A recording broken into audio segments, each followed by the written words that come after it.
Hello, Internet. I'm Jackie Fox, and as some of you may know, have a particular talent for building new accounts. So this is an account that has been following my advice. I have been following this account. Let's just kind of show you what 2 weeks has done for this account so far and what the next 2 weeks is going to look like. So this is kind of my hopeful brutal farming team. This team can absolutely do older brutals, things that were prior to the level cap raising, and even quite a few things after the level cap was raised to 120. But not necessarily super modern missions yet. Getting several 120s is going to help with that, I think. And that's going to factor into what I'm choosing. We are in limited, so naturally my options are kind of limited for guild battle, but this is what I'm going with for right now. We'll see more of that in my video about testing this team for guild battle. And in my previous video, it was fairly long, but I showed you a lot of tips that, any one of those tips, like the one about being able to check story quests or hard quests and do them in bulk. That's going to save you so much time per day. Or, the fact that barracks can be used for shards, which some players still don't know. I mean, that's just going to help you so much in the long term. It's worth watching that video. But let me kind of summarize what you're going to need to do in your first couple of weeks so that this next part is going to make sense. So first things first, you're going to pull your initial units. You're going to get a bunch of 99s like this. Like, I think these 5 were the 99s that this account kind of started out with. This one as well. This was great because we got bells, but I think this is probably a character that hasn't been worked on nearly as much. It's going to be a lot closer, so you're going to want to level up all of these jobs. They're all going to be unlocked for you and everything because all of these awakenings and these limit breaks are going to be done. The level is going to be maxed, but while that seems like a powerful character to a new player, it definitely isn't because you have to do all of this for sure.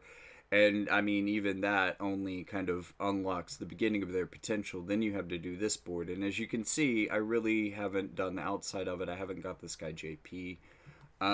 As you can also see, this account in its opening pulls got fire. Now, the got a good bit of fire. So we have 200 cost fire units that are quite strong here.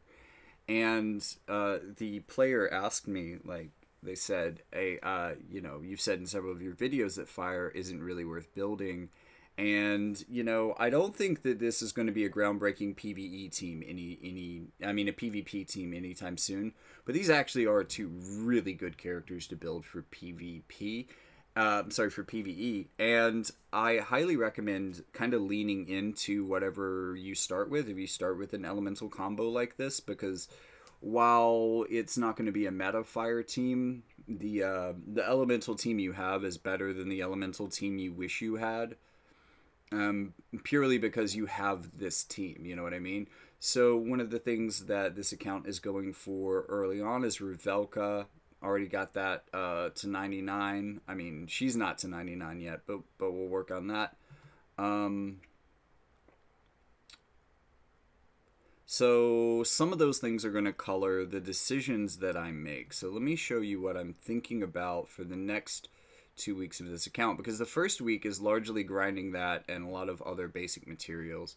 And when I say week 1 here, this is really going to be like week 3. So for week 3, we have already done the initial Etra farming. As you can see, doing a background repeat in the Truststone room. I'm thinking like 40 runs of each room just to build up some stuff. This is going to be especially important for getting the awakening materials for vision cards, especially because we're going to get this one probably within the next 2 days. So we want to get that one 99'd fairly quickly. And this is definitely going to help with that quite a bit. So going back to plan, I want to kind of, this isn't the plan that you copy, right? this is the plan that you kind of look at, and I want you to understand why I'm making the decisions I'm making for this account so you know what decisions to make for yours. First of all, especially the stuff here in week one, I am going into the Farplane archives and I'm scrolling down as far as I can and I'm looking through the missions for what the weapons are, what the armor is, that kind of stuff. We've already done Smart Coat. That was part of the first 2 weeks for this account. So Smart Coat +6 is by far the best armor on this account. Like it's awesome, and we have it already.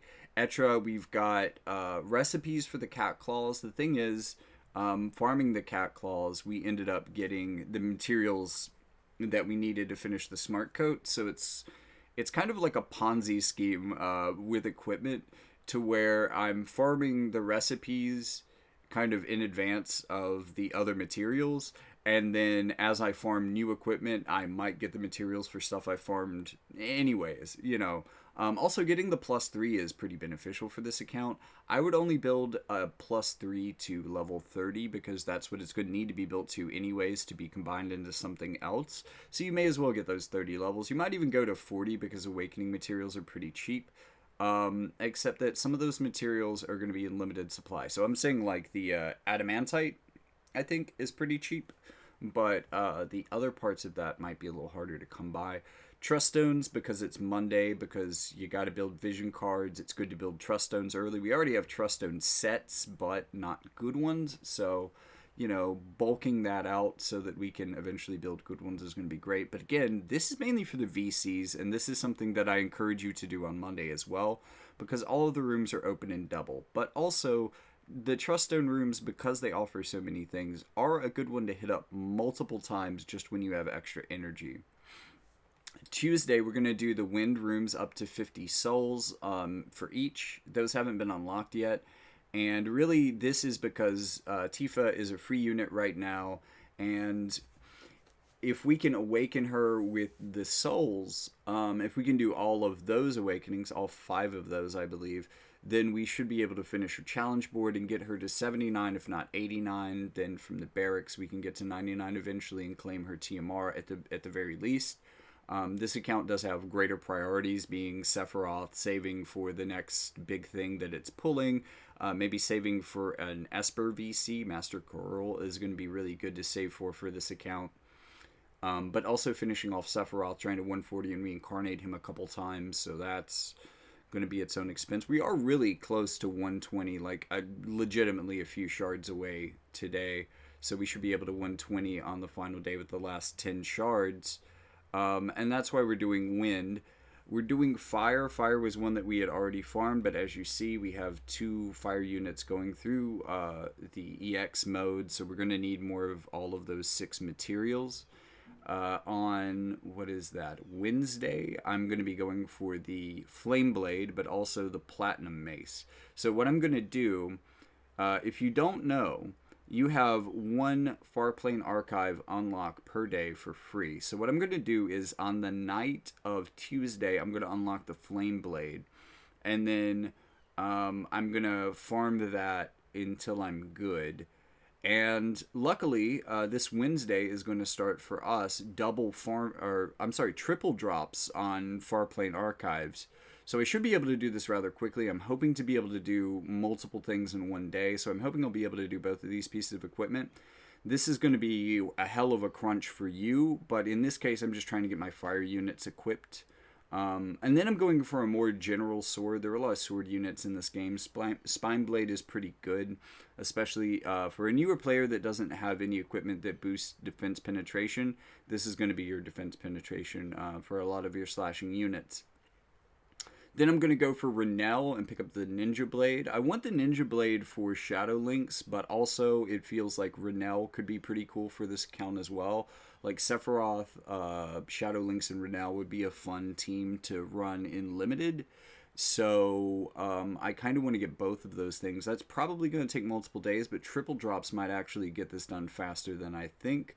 And then Etra is weird in that she doesn't have like a hard or brutal quest where you can get her shards, but she does have a mission that can be done daily. And again, these are kind of open for 2 calendar days, so you can do that daily mission twice. That's going to give you, I think, 38 shards per day. So Etridge is going to take a long time to build, but I've already started because of the Fist, and I'm going to be mostly doing red farming, just to be able to trade down for other things. That's really the most efficient way to farm for most resources that it drops. So I'm going to do that on Saturday mainly, and, at least do those 2 missions for Etra. Really, that's all I'm unlocking it for, just to get like 80 shards that way real quick. Most of it's going to be red farming. Week 2 starting on Sunday, that's going to be more Renell and maybe some more farming. Again, Monday is going to be a Truststone day. Tuesday, I'm going to go for the Thornlet. If I need any more of the wind or fire, I should be good on Tifa at this point. But I might do some wind 6 if I'm getting her close to 99 at that point. Probably, maybe some more fire 6 potentially. I might also have to figure out when the dark day is and work that into this. And I think that that might be a lot easier because of the triple drops, that I might have the free time on dark day to do like some dark 6 as well to help with other dark units. But really, Sephiroth is past a lot of that, to the point where, reincarnation doesn't require a lot of the elemental 6 materials. So I mean, it does require the elemental Alcris statues, I think, but not a lot of them. So that's fine for him in a lot of ways. Then I'm going to go for Revelka, who is already 99. So, I wrote this a little while ago. I hadn't 99'd her yet. But that is going to be for a Waveblade Assault. My +3 Waveblade that I managed to pick up the first time I was going for Revelka and realizing that I couldn't take on this match very effectively, I got the Magic variant, which is the lesser used one. The +3 I managed to get by level 40 up to like 123 Magic, so that's going to be suitable for a while. That's pretty decent, honestly. It's not the best, but it'll be fine because we don't have a lot of Spellblade mains. We're mainly physical swords, so we're getting the physical version of this sword for a lot of the classes that can use it, because it's really going to be the best sword for pretty much anybody who can really get the full benefit of it. And then maybe some additional farming for Revelka's gloves. After all, this Revelka farming is going to be happening... Ooh, I wonder if triple drops applies to Etra, because that would be 240 shards. Anyways, this is going to be happening after the triple drops week, so I'm thinking it might take me 2 days to pick up both of the pieces of Revelka equipment, but hopefully with all of this equipment and stuff that I've picked up on the way, I'll be strong enough to do it then. On that Friday, I'm going to pick up the White Cape. This is actually one that I recommend to a lot of people, in addition to the Thornlet. These are both really good accessories for different reasons, but mostly related to agility. Thornlet is going to give you 20 defense penetration, which is equal to the bonus that you get off the Spine Blade. But in addition, for a lot of the high crit units out there, and there are quite a few of them nowadays, it's going to give agility down on crit, which is just really beneficial whenever it works. And really great as a unit, really great as a piece of equipment, like for PvE, when you don't need extra defenses, but you appreciate the defense penetration and being able to get a debuff in without having to cast an extra move to do that debuff. For the White Cape, I think it has status resistances, but that's not really why you run it. You run it because, as far as accessories goes, in terms of just farmable easy stuff, this thing has the most agility. So it's really great for agility tuning. I recommend it to anyone. And then I think on Saturday, I'm going to do more Etra and red farming. Because, again, she is naturally slower to build than some of these other units because she doesn't have like a grindable mission. I mean, she does, but they're very low drop. I don't even think I want to grind them. I might, but this team doesn't really plan to have a future in Earth, and other than the 140 Prince Mont, which I think gives us a pretty good advantage probably in Earth Select, so if I can build out some of these other limited Earth units, we'll be good at that. So I'm at least kind of hoping that she will be able to keep Mont alive through the Select quests, and that is going to give us access to shard farming for that element. Maybe not an element that we necessarily want, but it's also going to be an element that's powerful into the future. We might be able to save for King Bradley or something like that. So maybe, doing the Earth Select quest is worthwhile, and maybe it is worth getting Etra. So again, the way that I determined what's on this list, I looked at what weapons my characters need. I've already gotten the Smart Coat and the Golden Helm for that matter, even though I haven't quite crafted it. They are in the same room, so that really allows you to double up and kind of get all the basic armor you need carried in one thing. Which is going to be especially great to grab for new players during Triple Drops week. And then everything else is kind of determined by the characters that I mean to use. Now, the two exceptions to that are going to be the katana and the staff, and that's because I think for Sephiroth, he wants his katana, and I really, really like the versatility of Aerith's +6 staff.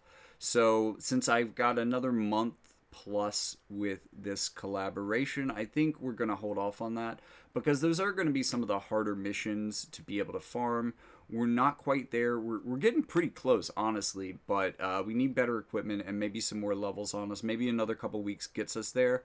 So the reason I'm not farming for a staff or a katana is because I plan to do those in the 5th week, probably about the midpoint of the collaboration. Once I'm done with equipment farming for the most part, or at least for right now, and can start focusing on the raid, because we definitely want to get the raid VC as well, and that's going to be tough, but thankfully we have the Foxhole. Now, if you don't know what the Foxhole is, it is a Discord for fans of my channels. It is also a school of wotv. We're working in a really cool announcements channel. We're doing so many things. I have so many people working behind the scenes with so many great ideas, and like people who run some really successful Discord servers for the wotv community.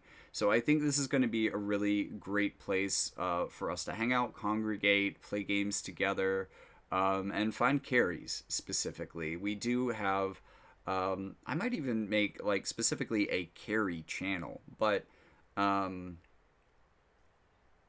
if you need it. So, and really, there's a suggestion box. So if you just want to show up and take a look around and say, hey, yeah, you do need a carry channel, you can leave it in the suggestion box. But that's the Foxhole. The link is going to be in the description. And well, this one, because of the image overlay, I kind of had to do it in OBS. But I'm going to do classroom sessions like this with live Q&A. Even in voice, if you want to actually talk to me like a human being, we can talk with our voices on Discord in a way that just isn't possible on YouTube. So you're probably going to see a little bit more of that in the future. But before this turns into a 20-minute video, that's really all I had to say. That's kind of how you pick it. I do want to remind you again that when you're picking the specific versions of the weapons that you want, it's maybe not the thing that you want most, but the thing that's closest to the bottom that satisfies your requirements. Because that is going to give you the fastest path, usually to a +6, because the older equipment has its +6s now, and it's really not harder to build a +6 than a +5 in most respects, especially the respects that are going to be hardest for you as a new player, except for those little extra heartstones or whatever. But you can build those up by doing the daily quests. That's not hard. Keeping up with the Joneses in that, trying to catch up with a lot of that stuff might be tough for you at first, but you'll find that you balance out rather quickly with that. So again, the lower difficulty stuff, the stuff that's more appropriate for new players, that's going to be closer to the bottom of the list.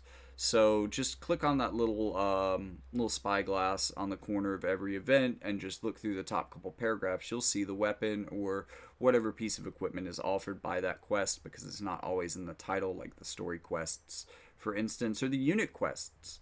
Don't really tell you in the title what they're going to be for. So, just look through those, find the things that are appropriate for you, and work out a plan like this as well. And, hey, if you're a new player listening to this now, triple drops. Triple drops in the Farplane archives are going to be crucial for you for building out and equipping your account. And honestly, I think I could do it faster than this pace, but I haven't consolidated this pace more than it is because I want it to be appropriate to people seeing it weeks in the future when that isn't an option. So with that being noted, I'll see you in the next one.